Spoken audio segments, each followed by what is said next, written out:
प्रश्नचिन्ह। रस्त्यावरून जाताना एक तरुण हनुमान चालीसाचा पाठ करत चाललाय। डोळ्यात श्रद्धा, चेहऱ्यावर समाधान। त्याचं नाव अनंत अंबानी। लाखो लोकांच्या मनात तो घर करून बसला। त्याच्या लग्नात जे घडलं ते ऐकून देशभर हरकून गेला। अब्जाधीश नाचले, मोठे मोठे उद्योजक त्याच्या विवाहात सामील झाले।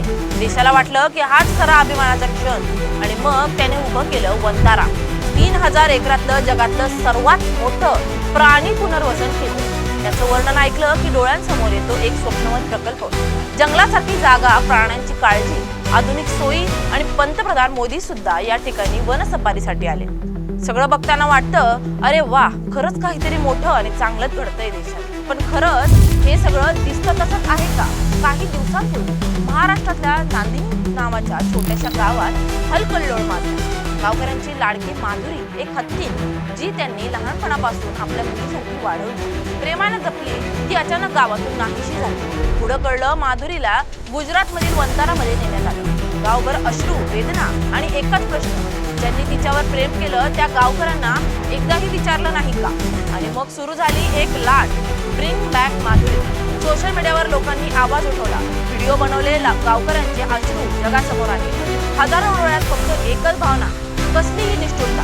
प्रश्न फक्त माधुरीचा नव्हता, प्रश्न होता एका संपूर्ण गावाचा, एका संस्कृतीचा आणि आता संपूर्ण देशाचा।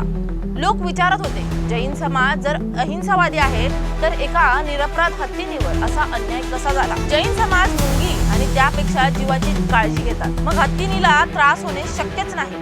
या प्रकरणाने फक्त जैन समाजच नाही तर महाराष्ट्र आणि आता पूर्ण भारत विचारात पडला आहे। मग ही लाट पोहोचली थेट युरोपियन संसदेत। हो, आता हा विषय केवळ भारतापुरता राहिला नव्हता।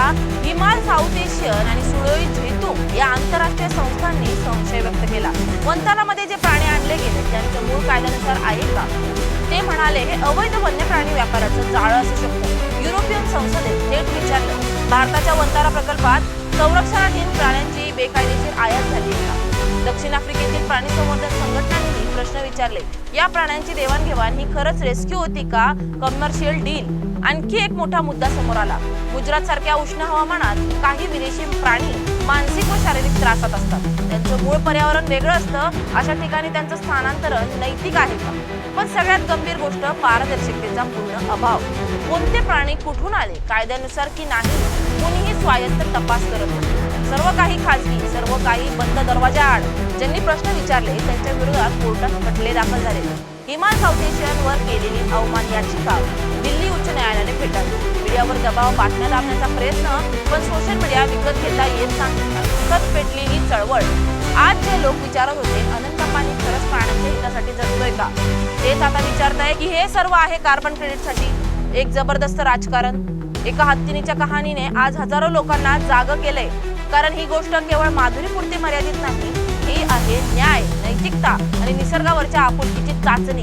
आता प्रश्न तुमच्या समोर आहे, तुमचं मन कोणाच्या बाजूला आहे? त्या झगमगाटात जे आपली सत्ता, संपत्ती, प्रतिष्ठा वापरून बिनबोल्या जीवांना विकत घेतात, की त्या गावकऱ्यांच्या ज्यांचं हृदय आजही माधुरीच्या आठवणीने हलतंय?